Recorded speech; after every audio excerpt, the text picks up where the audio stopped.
We live like the sun is a guarantee. Tomorrow, light will slide past your curtains at a time your weather app has already predicted.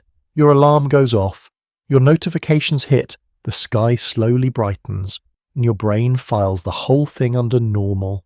Same as Wi-Fi, same as running water, same as the lights turning on when you tap a switch. But for most of human history, sunrise was not normal.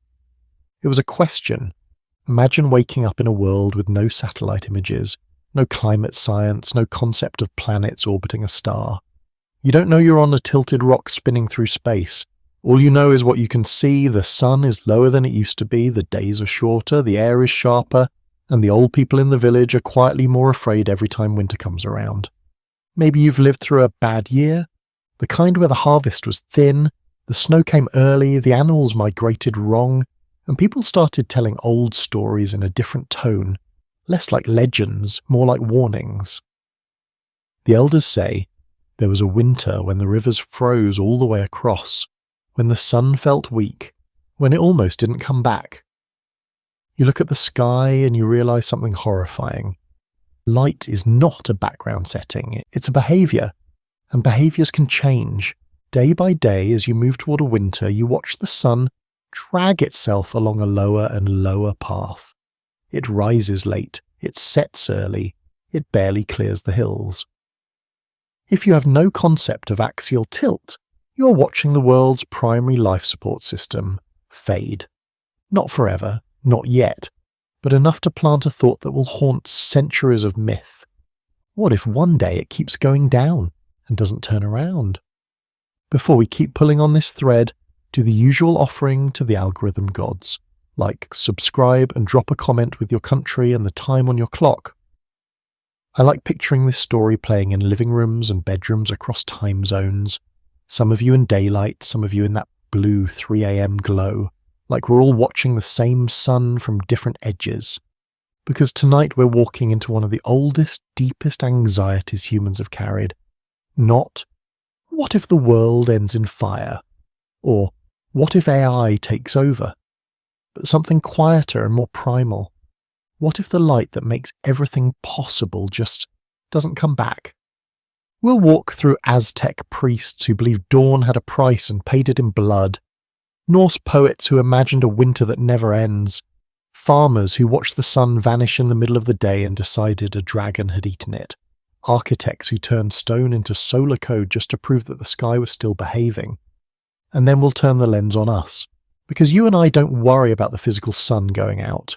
We worry about power grids, servers, satellites, the invisible infrastructure that keeps our artificial daylight running.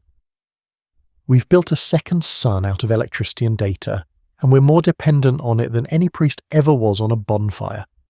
Ancient civilizations feared the heavens might fail. We fear the system might fail.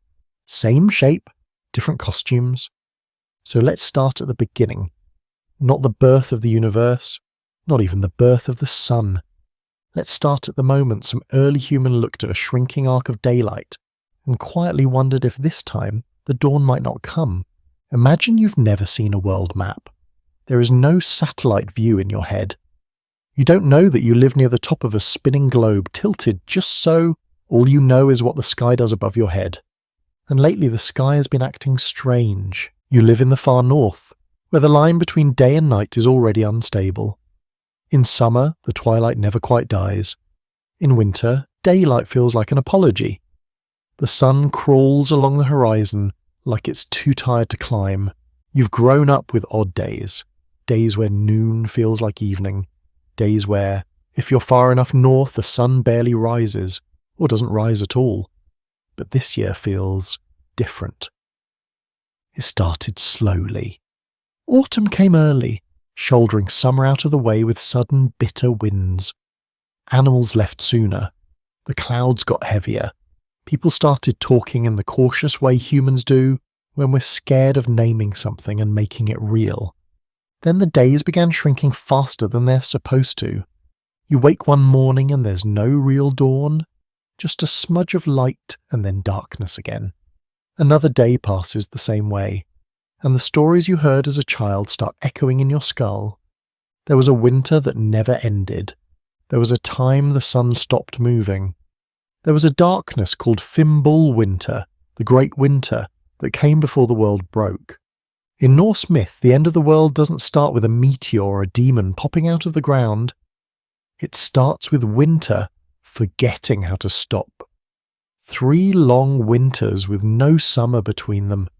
Snow falling from all directions, wolves devouring the sun and moon. Don't let that world for a second. Forget equations and charts. Just feel how that story would land when you step outside and your face stings from the cold and the sky is an iron lid. At first, it's just unnerving. People talk. They remember other harsh years. They say, it happens. The gods test us.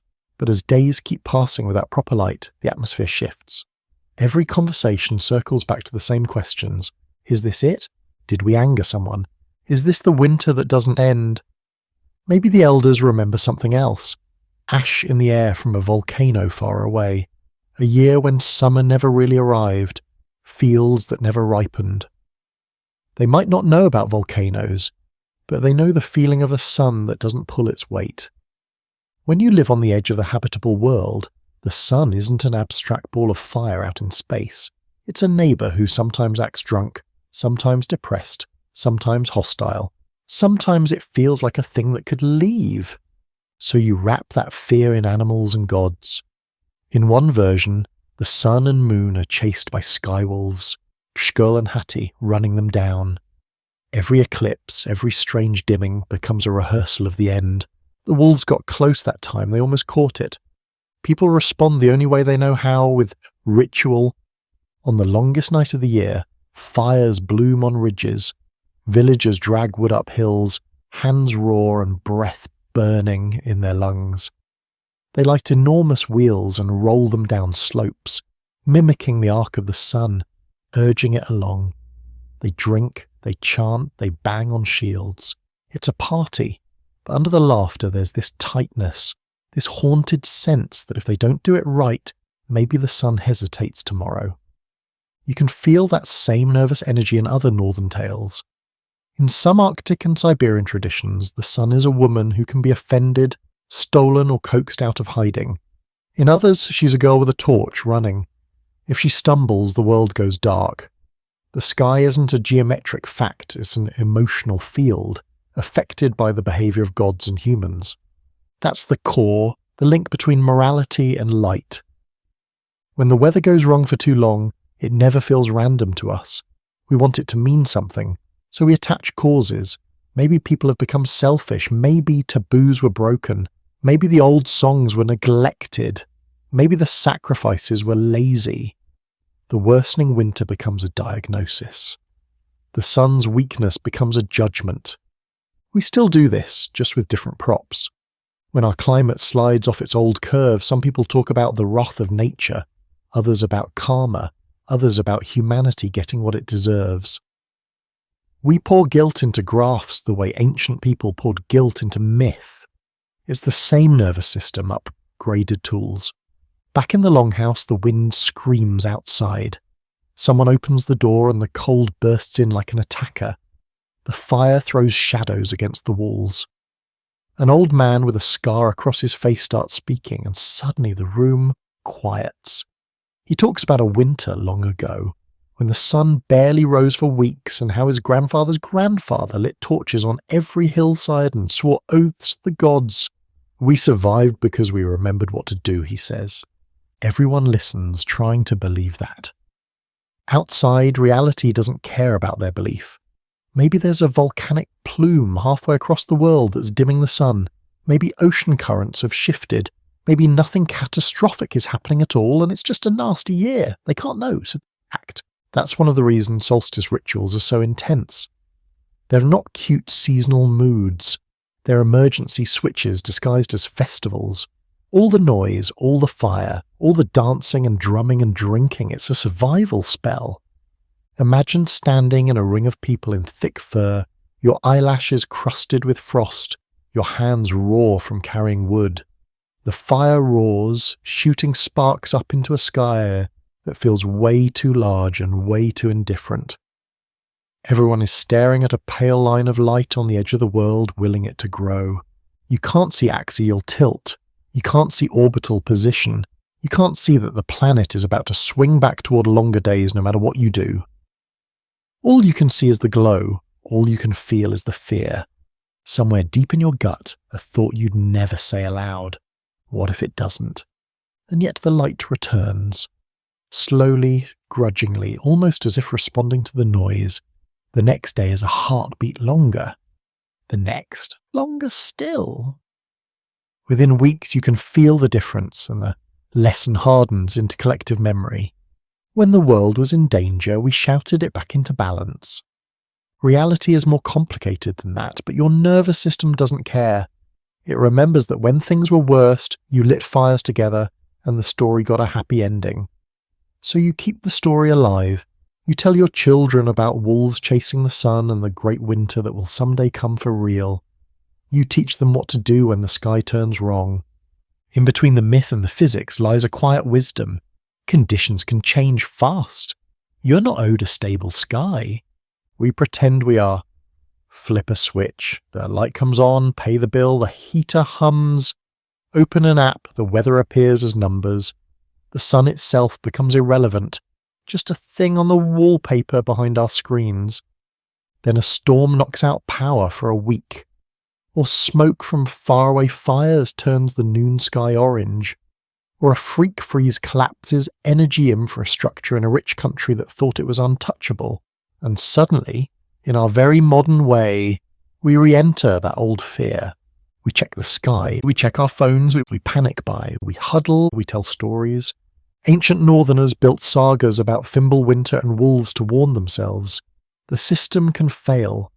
We build prestige TV shows and disaster movies instead, but the warning is the same. Underneath all the gods and monsters, the message is simple.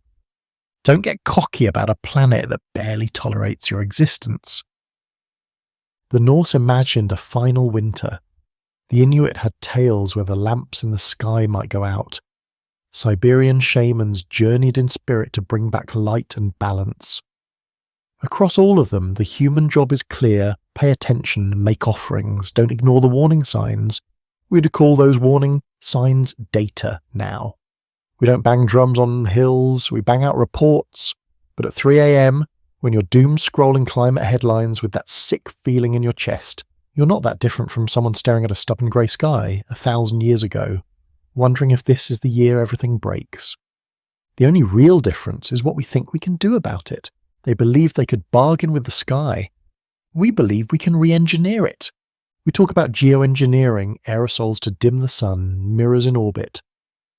Imagine telling a Norse farmer shivering in a longhouse, in the future people will worry that the sun is too strong. They'll actually talk about shading the world on purpose, and he'd stare at you like you summoned a demon. But underneath both fears, too little sun, too much sun, is the same raw question. What if we lose control of the light that makes life possible? Up here in the north, the terror came wrapped in snow, wolves, endless night. Far to the south and west, another set of people looked at the same star and saw something just as terrifying. They weren't afraid it would hide for too long. They were afraid it might die, unless they fed it. That's where we go next. To the people who believed the sun had already failed multiple times, that they were living in its fifth and final chance, and that its continued rising depended on one thing: their willingness to pay in blood. Now go somewhere else entirely. The air is different here.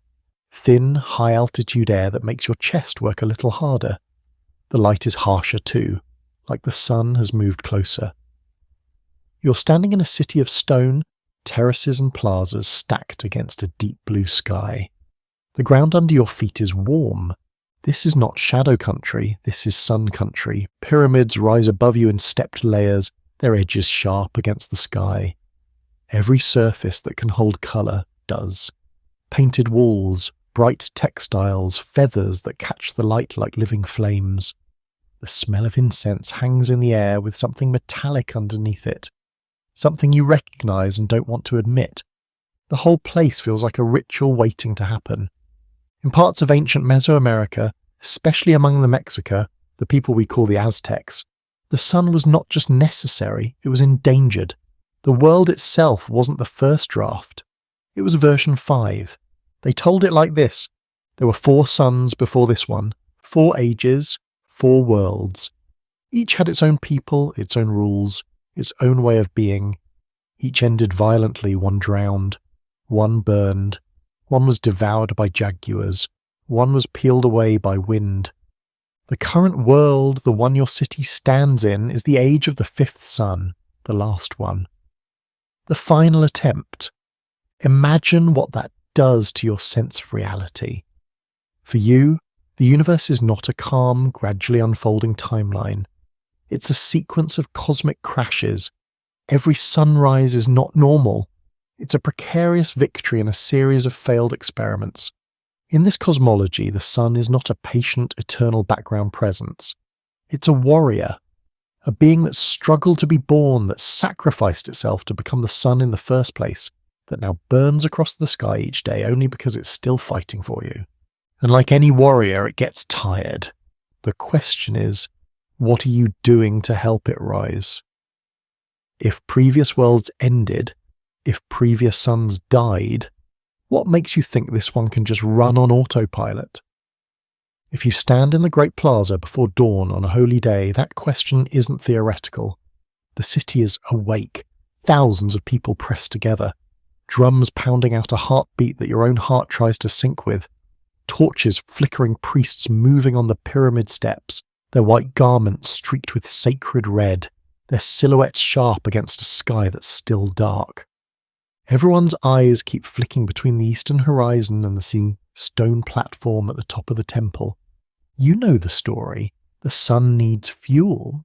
Not metaphorical fuel. Real fuel. Heart blood. Life force. The same kind of fire that beats in your own chest. You grew up with this logic. You don't see it as cruelty, you see it as physics. The sun sacrificed itself to create this world. Now you sacrifice back to keep it moving. It's a closed loop. Life pays for light. Light sustains life. There's something horrifyingly elegant about it. Outside observers love to flatten this into brutal human sacrifice cult. And yeah, it was brutal. But inside just that world, there's also a fierce kind of intimacy between humans and the cosmos. You're not a meaningless accident under an uncaring star. You are co-responsible. Your city's courage, discipline, and offerings keep the sky functioning. If the sun ever fails, it won't just be fate, it will be because you didn't do enough. Now connect this to something else, precision. These people were not just waving knives around in panic under a random sky. They watched that sky with obsessive attention. They tracked eclipses. They mapped Venus's appearances as the morning and evening star. They built pyramids whose staircases turn into slithering serpents of light and shadow on certain days when the sun hits just right. You can't do any of that without good data.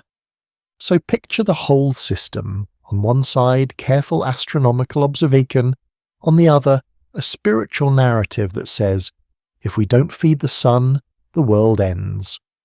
The priests stand at the intersection of both. They are part scientist, part storyteller, part executioner. They know when an eclipse is coming. They know when the solstice will hit. They can say, on this day, at this hour, the sun will be in danger and we will be ready. Imagine being in the crowd as day suddenly dims. Birds panic. The city goes quiet like it's holding its breath. For a moment, you really can't tell if the sun is coming back. Then the priests do what they always do. The ritual reaches its crescendo. The offering is made. Blood shines dark and hot on ancient stone incense smokes. The drums go wild. Slowly the light creeps back over the edge of the moon. You think, we did it. You don't see orbital dynamics. You see a deal being honoured. You see a contract renewed. From the outside, that feels alien. From the inside, it feels like evidence. And in a twisted way it is. Because the universe does keep running. The sun keeps rising. The 5th sun hasn't failed yet. You might lose battles, cities, wars, but as long as the dawn still comes, the system still works. Now zoom out to us. We flatter ourselves that we're beyond all that. We know the sun is a nuclear furnace 150 million kilometers away, fusing hydrogen, indifferent to whether we're here or not. We know our hearts don't fuel it, but look at the structures we've built. Global energy grids, financial markets, supply chains, the internet. These are our new bum suns, systems that everything else depends on so completely that their breakdown feels like the end of the world. And what do we do for them? We bleed, not literally, usually, but we sacrifice time, health, sleep, attention. We feed data into algorithms, money into markets, fuel into generators. We accept that the system demands something from us, and that if we don't pay, bad things happen. We perform our own rituals, quarterly earnings, rate decisions, updates pushed at 3 a.m, maintenance windows we hope the sleeping world never notices. When something goes wrong, a blackout, a crash, a default, people speak in a strangely religious tone. The system lost confidence. The market lost faith. We failed to meet expectations. You can almost hear an echo of a priest saying we didn't give enough. The Mexica built physical pyramids that staged the relationship between the people and the sun. We've built invisible ones out of code and law and cables, climbing toward an electronic heaven that glows at night and never really sleeps. Stand in a modern data center sometime, if they let you. Long aisles of blinking servers, humming racks, cold air, hot machines. It feels weirdly like a temple. Light, temperature, access all controlled, an inner sanctum where the gods live. Now imagine someone from that ancient city standing there beside you, listening to the fans roar. You tell them, if this place goes dark, millions of people panic. They can't work, can't talk, can't move money, can't find their way home. They'd nod. They'd understand instantly. You've just built a new sun. One that doesn't rise in the east but in server rooms and satellite constellations. You've turned information into a kind of daylight, and you live in fear of it failing. If your entire civilization depends on a single source of power, you will eventually worship it, fear it, and sacrifice for it. In their case, that source was visible in the sky. In our case, it's spread through wires and waves. But the emotional logic is the same. Back in the plaza, dawn breaks fully. The drums slow, the crowd disperses. Somewhere a boy who just watched his first ceremony walks home with his father in silence. The sky is clear. The sun feels stronger now, almost smug. The boy finally asks, "Will it always come back if we do this?" His father doesn't answer right away. Finally he says, "It has so far. That's the only proof anyone ever has." The Norse farmer staring at a pale winter sun. The priest atop a pyramid, hands stained red. The modern engineer watching graphs of global power load. The climatologist watching temperature lines climb. Every one of them is asking the same quiet question. How fragile is this arrangement really? We know the sun won't vanish tomorrow because physics says so. But we also know physics doesn't care whether our crops survive a volcanic winter, or whether our cities can stand a century of strange storms. The ancients wrapped that terror in wolves and jaguars and gods who needed feeding. We wrap it in charts and acronyms and risk reports. They tried to bargain with the sky, we try to modulate it. But in both stories a pattern repeats.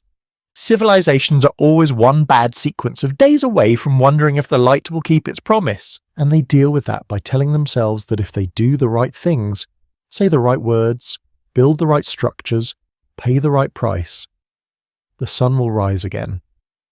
The next part of this story belongs to people who took that fear in a different direction. They didn't imagine the sun as hungry or hunted. They imagined she got angry and simply left. Shift the scene again. Now you're on an island surrounded by restless water, under a sky that can flip from serene to violent in minutes. Earthquakes rumble, tsunamis remember the shape of every shoreline, volcanoes punch holes in the horizon. Japan is a place where the ground, the sea and the sky all feel awake. If you live here before seismology and satellites, you grow up with a simple understanding. The world does not owe you stability. So of course your stories about the sun are intense. In Shinto myth, the sun is not a faceless ball of fire. She's a person, a woman, Amaterasu, the radiant one. She's your ultimate source of light and order, but she's also emotional. She has family drama. She can be hurt. And one day she gets hurt badly enough to walk away. The story starts like a sibling fight that goes too far. Her brother Susanoo, the storm god, wild, chaotic, the embodiment of everything that wrecks careful work, spirals out of control. He tears up rice fields, wrecks palaces, even throws a flayed horse into Amaterasu's weaving hall, killing one of her attendants. That last part matters. Weaving, especially for the gods, is about pattern and order. It's how raw chaos gets turned into something structured and useful. When Susanoo desecrates that, it's not just vandalism. It's a violation of the contract between chaos and order. Amaterasu breaks. She doesn't lash out, she doesn't throw lightning, she withdraws. She hides herself in a cave, the heavenly rock cave, and seals the entrance. And the world goes dark. Imagine being an ordinary person in that story before anyone turns it into a polished myth. All you know is, there was a day when things went wrong, and then the light failed.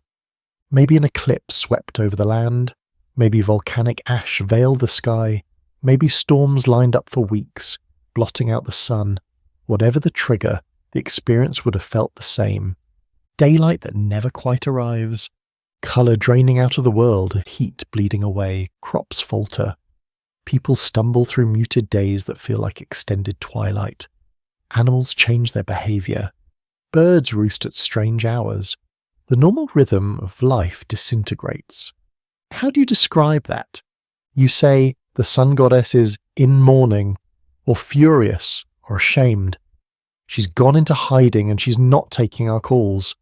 In the myth, the other gods panic, not because they're sentimental, but because they understand the stakes. Without light, the world loses its structure. Ghosts and monsters love the dark.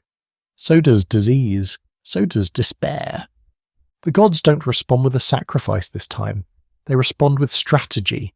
They gather outside the cave and stage a performance. They hang a mirror on a sacred tree. They decorate it with jewels.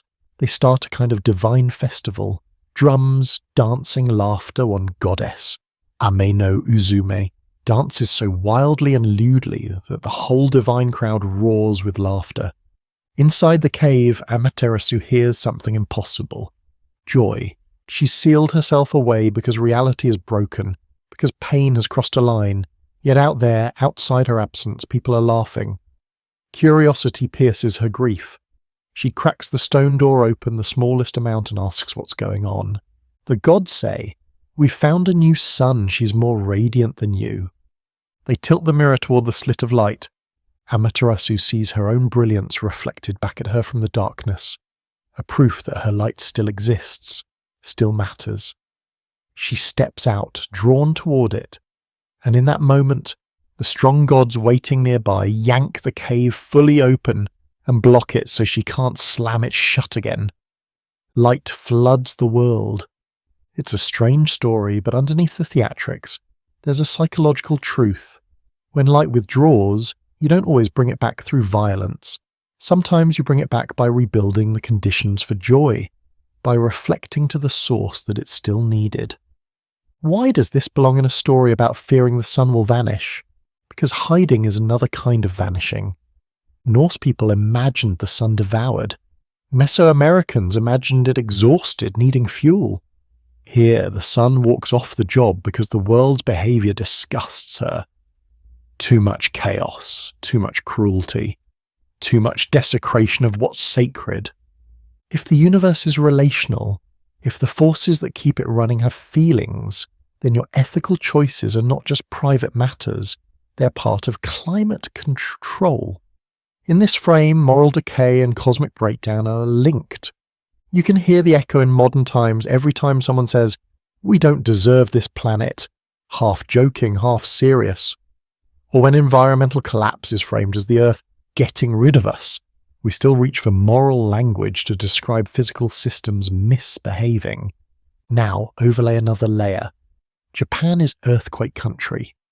Imagine a year when the ground shudders more than usual, tsunami rumours ride the coastline, harvests are unreliable, and the sky stays weirdly cloudy.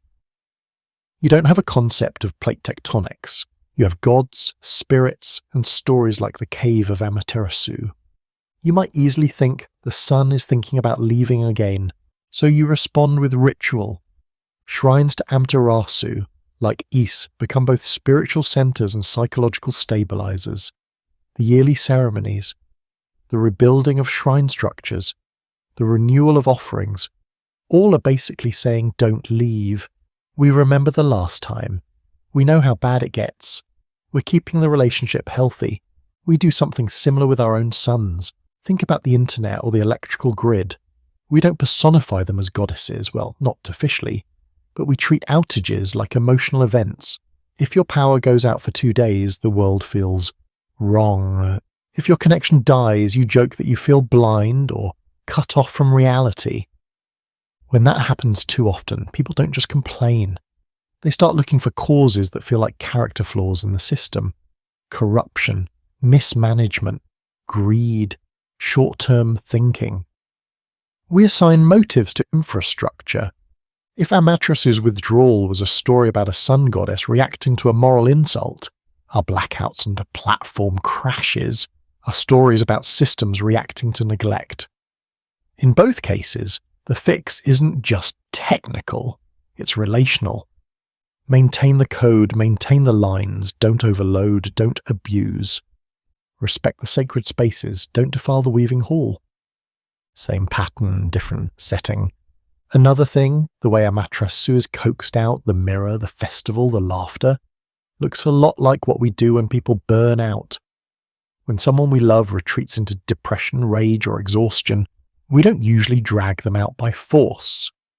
We create warmth outside the cave. We play music. We send memes. We remind them that their light still matters. In that sense, the story isn't just about the sun. It's about what you do when the thing your world depends on withdraws.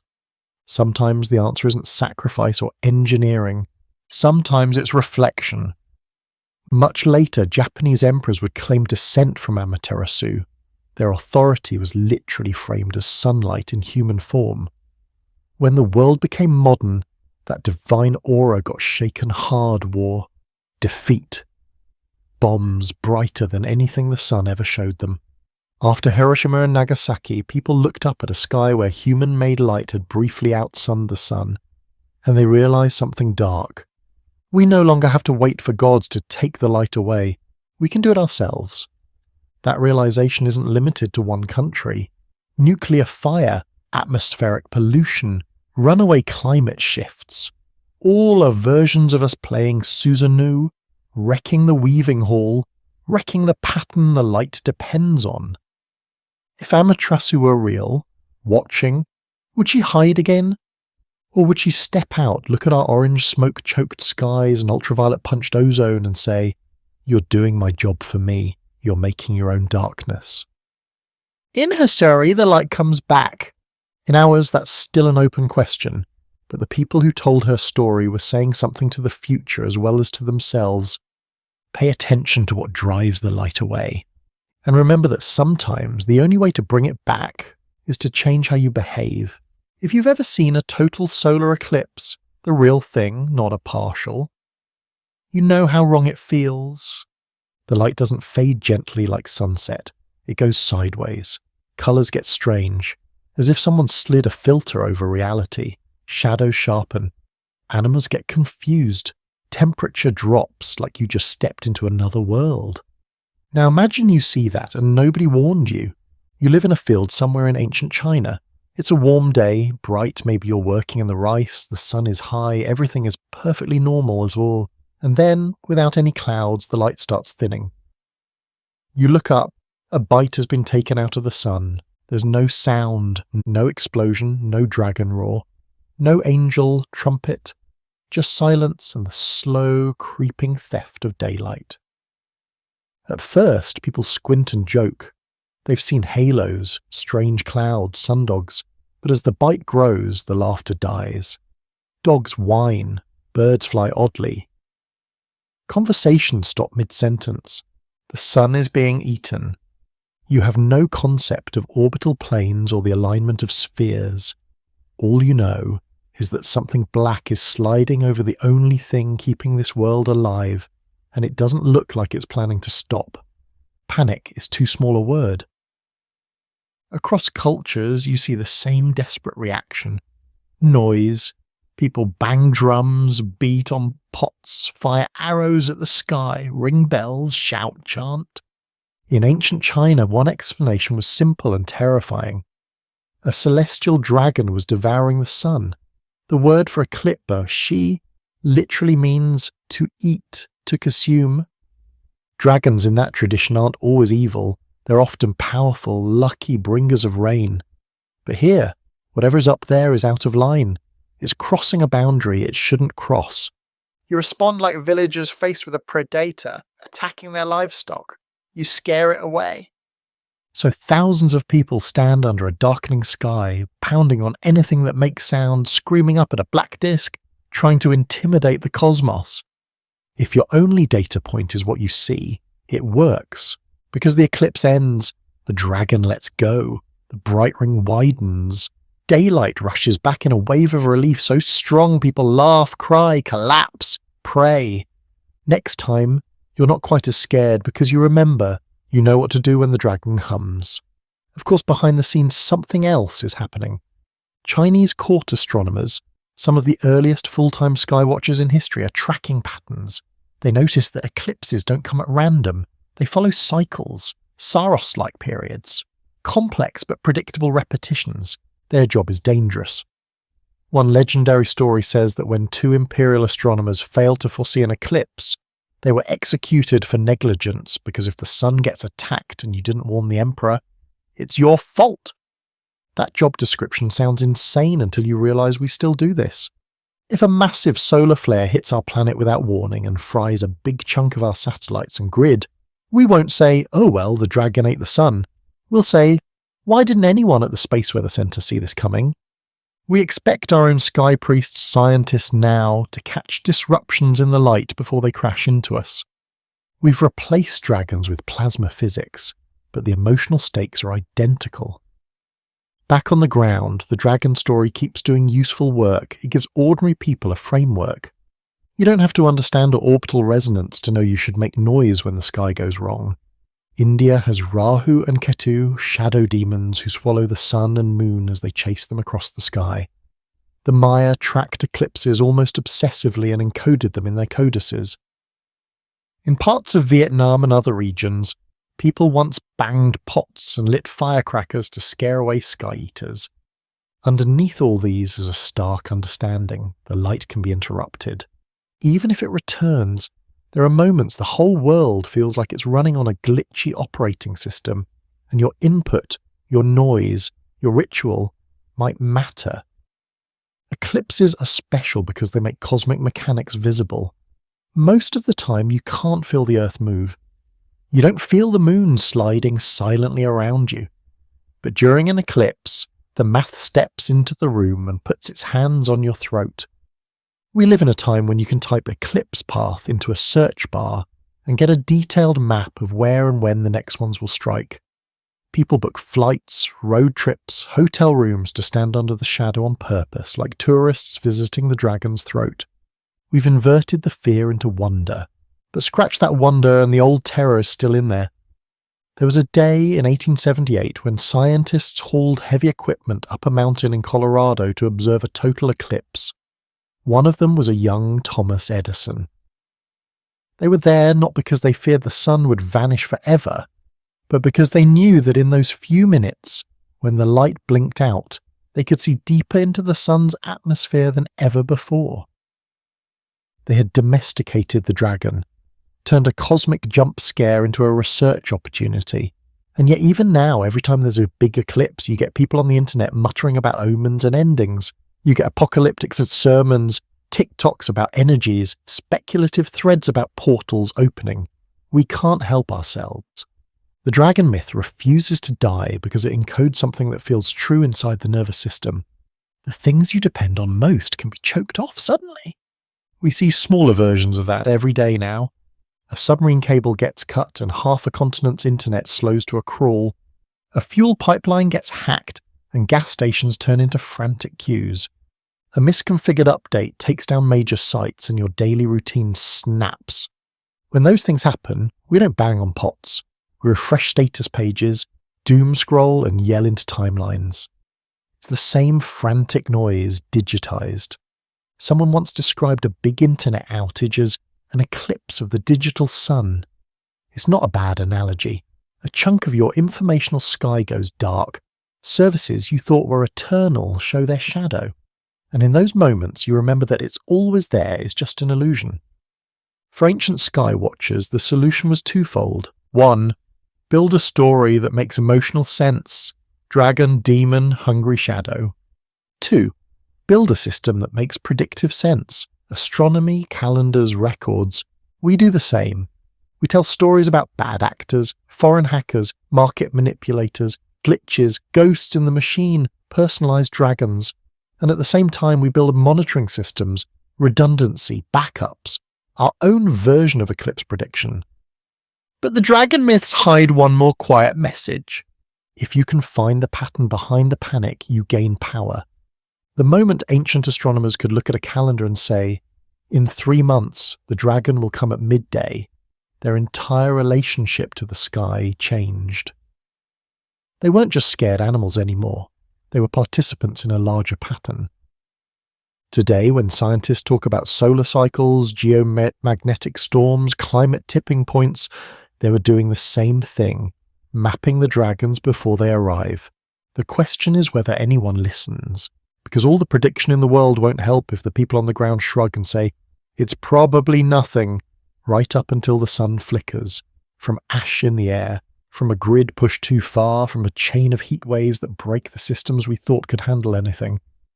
The ancient noise, the drum-beating, pot-banging, arrow shooting sounds superstitious now. But at least they reacted. They took the sky personally.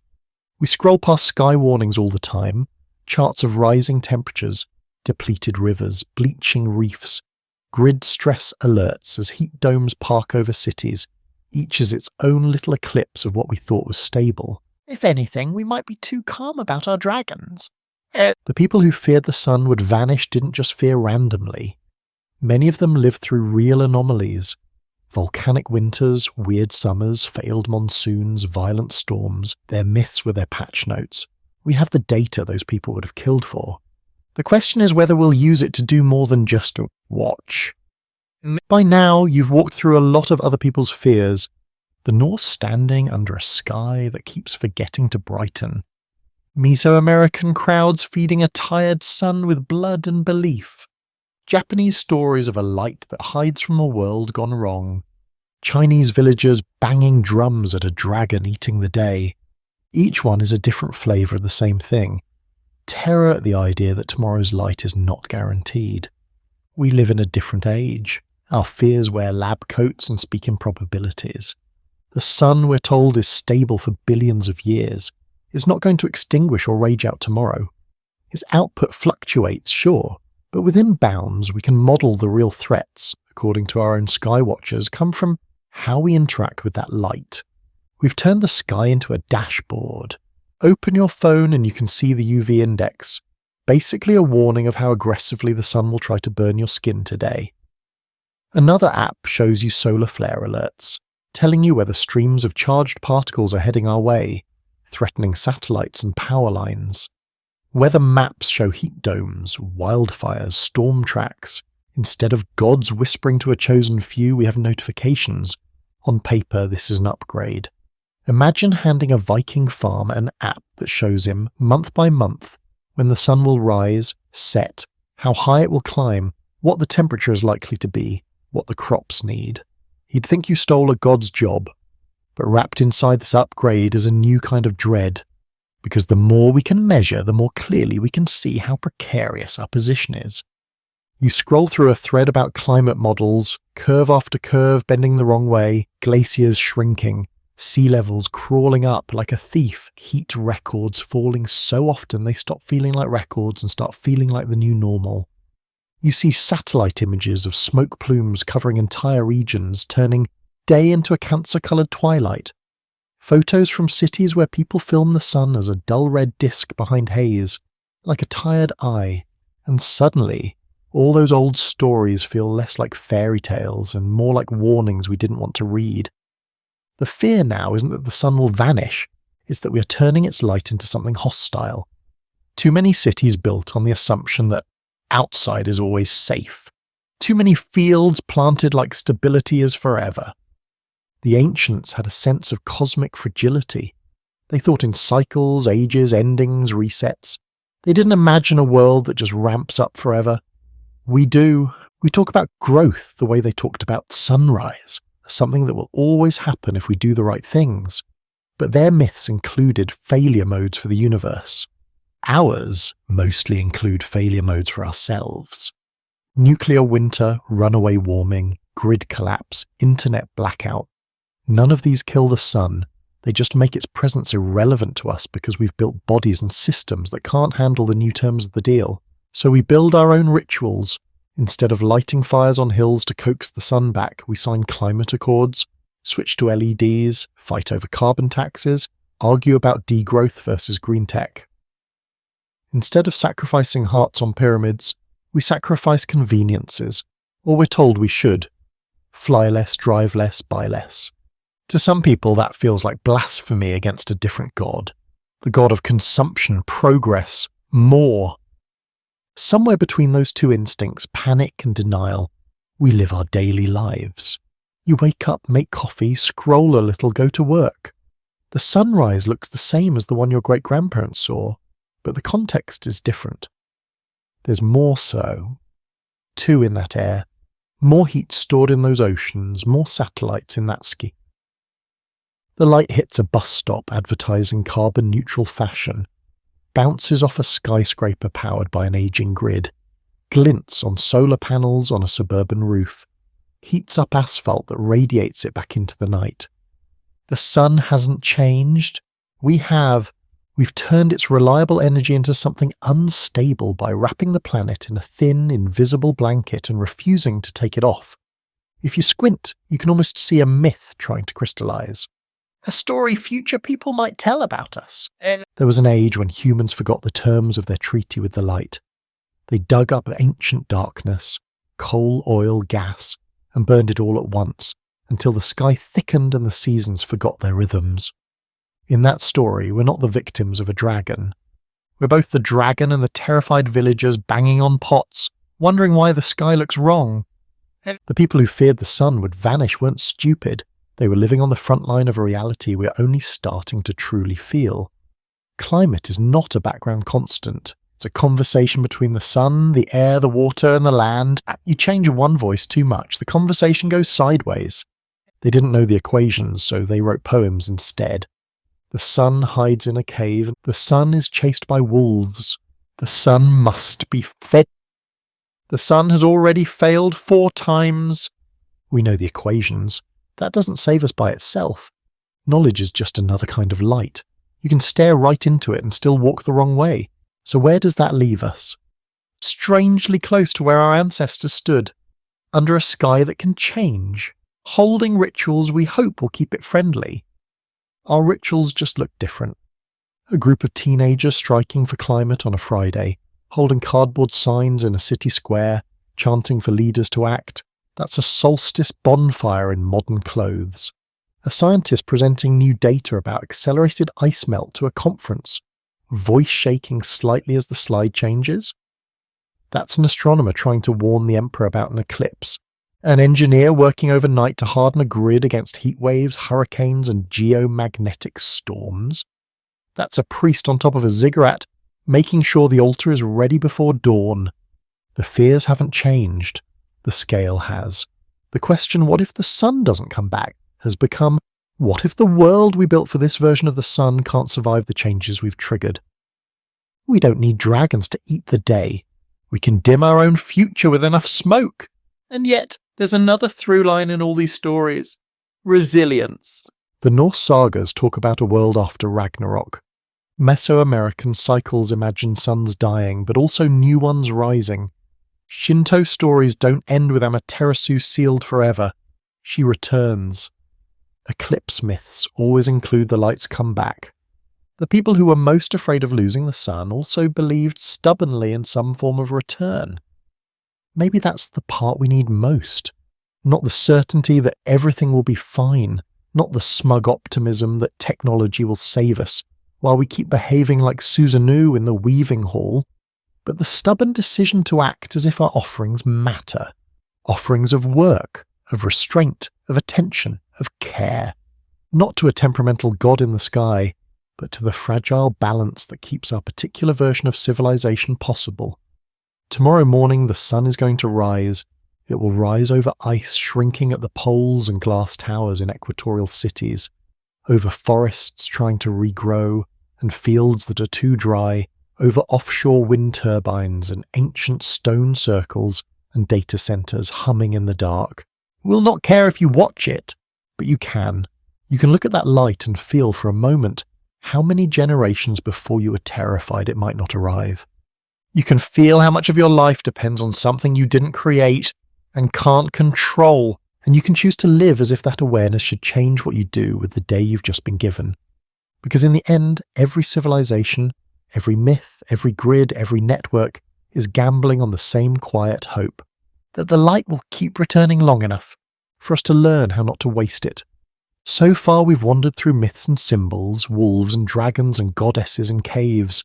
Now let's talk about years when the sun actually felt like it failed. Not forever, not Ragnarok, just long enough to make people think, this is it, this is how the world ends. Pick a year that shouldn't be famous, 1816. You're a farmer in Europe or North America. You don't know the word Tambora. You don't know that a volcano on the other side of the world exploded the year before with a force so obscene it tore the top off a mountain and blew ash into the upper atmosphere. All you know is that the sky has become wrong. Spring never quite blooms. You get frosts in June. July mornings taste like October. In August, instead of golden light and buzzing insects, you wake up to a chill and a thin, hazy sun that looks like it's shining through old milk. Crops fail. Birds stop singing so much and start scavenging. Hunger moves quietly from rumour to reality. People call it the year without a summer. You wouldn't know why it's happening. We do. We can look back with satellite-level arrogance and say, ah yes, sulfur aerosols in the stratosphere reflecting sunlight back into space, reducing incoming solar energy, perturbing the climate system. You would say, the sun is sick. The sun is angry. The sun is being choked. Preachers climb into pulpits and talk about judgment. Astrologers chart the sky and look for ominous alignments. Ordinary people just stare up at the pale disk and feel a cold crawling in their gut that isn't just the weather. The light has changed its contract. The same thing happened in 536 AD, when historians wrote that the sun gave forth its light without brightness, like the moon for almost a whole year. Crops failed from China, the Mediterranean famine rolled through. For some communities it was as close to an apocalypse as you ever want to get. Think about what that does to your stories. You don't need to invent the idea that the sun might vanish. You've watched it weaken. You've lived through summers that felt like extended evenings. You've seen your entire food system, your entire way of life, depend on a glow that suddenly looks tired and far away.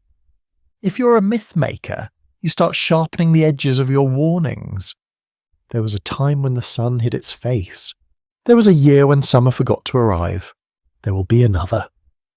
Those stories don't come out of nowhere. They're memories with masks.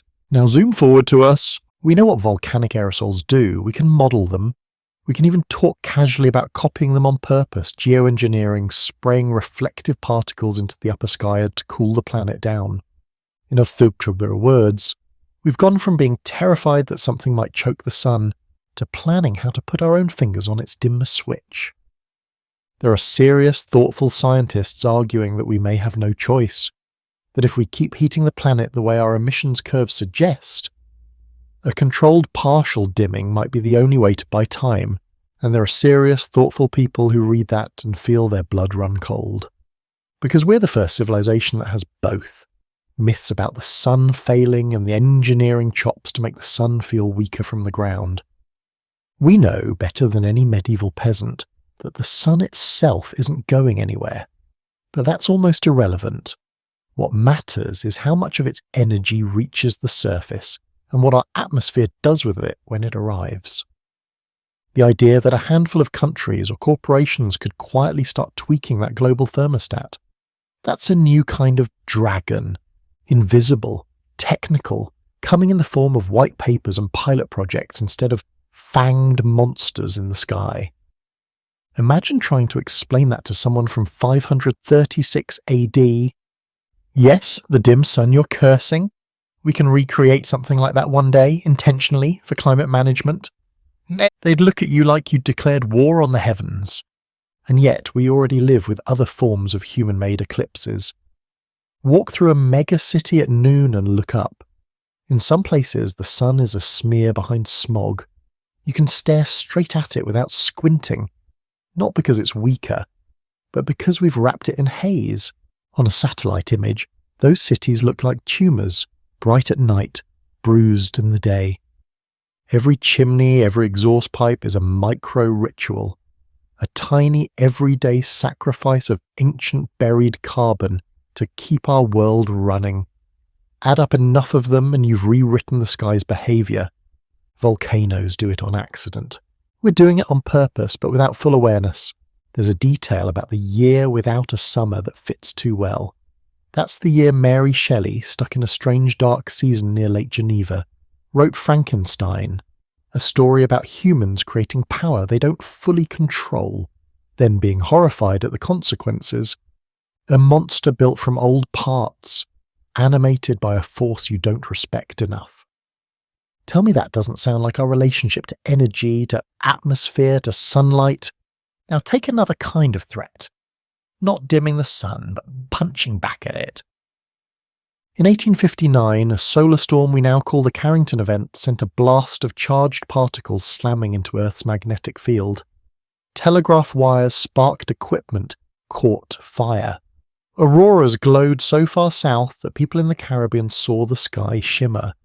At the time, the only global electrical infrastructure was telegraph lines.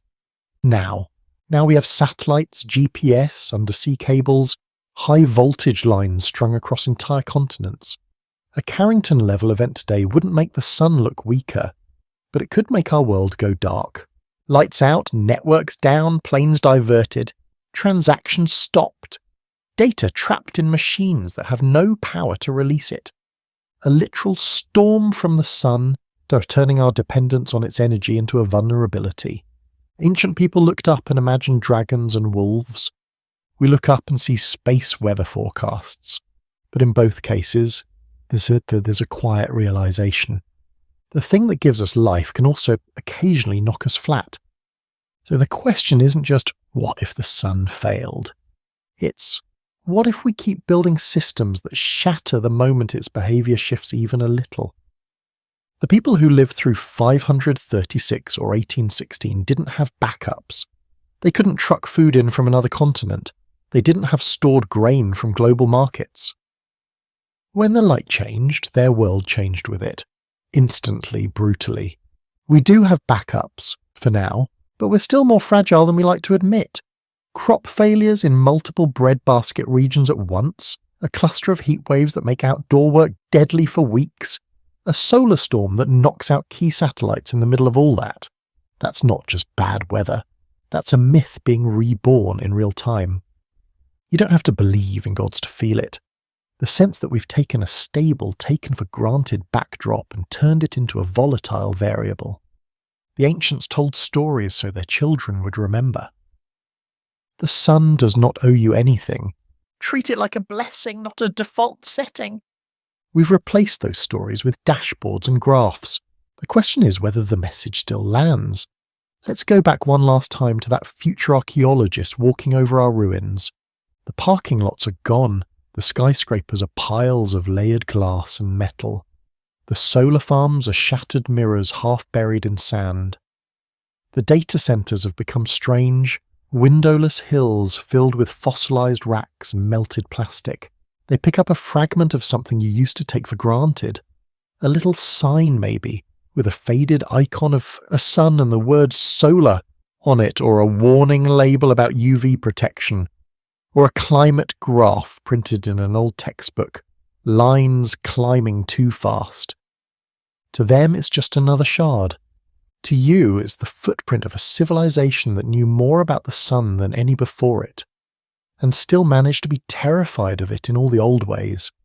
We like to think we've outgrown these fears. Ask someone on the street, "Are you worried the sun might not rise tomorrow?" and they'll laugh. Of course not. That part feels locked in. But ask them if the world feels stable. Ask them if the seasons still behave. Ask them if their future feels bright. The laughter dies quickly. In our language, the fear has changed shape. We don't say the sun will vanish. We say climate collapse, heat death, blackouts, crop failure. We say uninhabitable summers and wet bulb temperatures and fire season. Different words, same shiver. If you strip away the scientific vocabulary, what's left is something any ancient myth teller would recognize. The light that fed us is becoming dangerous.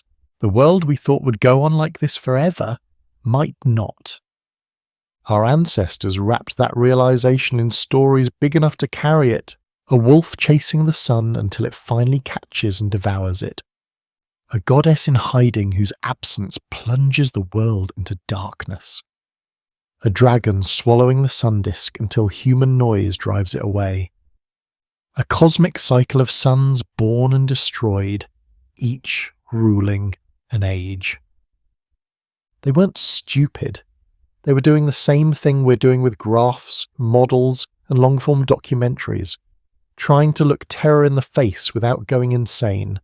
When you're up at 2 or 3 a.m, video playing softly in the dark, that's what you're doing too. You're looking for a frame, a way to hold the fact that you live on a rock, wrapped in air, lit by a nuclear furnace 150 million kilometers away, and that your entire civilization is basically an improvisation on the theme, how do we use this light without letting it kill us? The people who feared the sun would vanish were not wrong. Not literally, the ball of plasma is fine, but emotionally, structurally, existentially. They understood something we keep trying to forget. Stability is borrowed. Every sunrise you've ever seen was a gift you didn't have to pay for immediately. You paid for it later, in choices about how to use the energy it delivered. We chose to use that energy to dig up long-dead sunlight, fossil fuels, and burn it all at once, to turn cities into mirrors and antennas, to stretch fragile grids across landscapes and so that one downed line can darken 1 million lives to build data temples that eat power like old gods ate hearts. And now we sit here, surrounded by artificial light, watching videos about people who are afraid of losing natural light, and we've come full circle. So what were they really trying to tell us? Not just be afraid, that's the surface layer. Underneath, the myths carry instructions. 1. Pay attention to cycles. The Norse had ages, the Maya had suns, the Hindus had yugas. Nobody assumed a straight line forever. They understood that even the most magnificent era can be won in a series. 2. Don't treat the sky as background. Eclipses weren't just pretty. Solstices weren't just holiday decorations. They were sync points, moments when people stopped, looked up and remembered they were small. 3. Assume that what you depend on can fail. That's what a sacrifice is at its core, a public admission that you're not in control and that you're willing to give something up to keep the relationship going. 4. Remember that knowledge is part of survival. Calendars, star maps, rituals, these were data systems. Different tech stack, same purpose, reduced surprise. We've upgraded the tools. Our star maps are more precise. Our climate models run on supercomputers instead of priestly intuition. Our sun-watching satellites beam back more data in a day than ancient astronomers gathered in their lifetimes. But the soul of the project hasn't changed. We're still trying to make sure tomorrow's light shows up in a form we can live with. Maybe that's the real thread tying this whole story together. From Icelandic sagas to Mesoamerican codices, from Chinese eclipse records to Japanese cave myths, humanity has been rehearsing one fundamental conversation. What do we do when the thing we rely on most, looks like it might not be reliable. You're living through your own version of that conversation. You hear it when someone talks about solar flares and grid vulnerability. You hear it when scientists warn that outdoor work will become lethal in some regions. You hear it when ordinary people say, the seasons don't feel right anymore. We don't bang drums at a dragon, we sign petitions, we change settings, we argue online. We build solar panels and wind farms and smarter grids and yes, AI systems to juggle it all. We also deny, distract, doom scroll, joke. That's part of it too. But the fact that you're here, listening to a long story about vanished suns and frightened civilizations, means something. It means you're trying to see the pattern underneath the panic. You're not just asking, what if they were wrong? You're also asking, what if they were right in ways we've stopped recognizing? So here's a quiet thought to carry out of this. Maybe the point of these old myths isn't to scare you into thinking the sun will literally blink out. Maybe the point is to scare you out of complacency, to make you remember in your bones that you live inside a delicate arrangement of light, air, water, and story, and that if you take that arrangement for granted long enough, it falls apart. Tomorrow morning, the sun will rise. It'll hit your window, your street, your building. Somewhere else, at that same moment, it'll be touching the ruins of old temples, the ice of retreating glaciers, the surface of black oceans warming a little more than they did a generation ago, the panels of satellites, the backs of farmers, the faces of kids on their way to school. It'll hit places where people once stood in fear, thinking, this might be the last dawn. It'll hit you, sitting there with your phone or laptop, deciding whether to close this video and move on to the next one.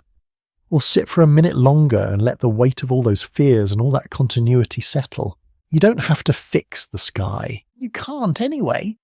But you can decide what kind of civilization you help build under it. One that treats the sun like background wallpaper, or one that remembers how many generations screamed, prayed, built, sacrificed, danced, and calculated to keep its light. If you've made it all the way here, you're already part of the second kind. You're one more mind in a very long chain, trying to understand the terms of our deal with the light. And maybe, just maybe, that awareness is the first real protection any civilization ever had against its own darkness.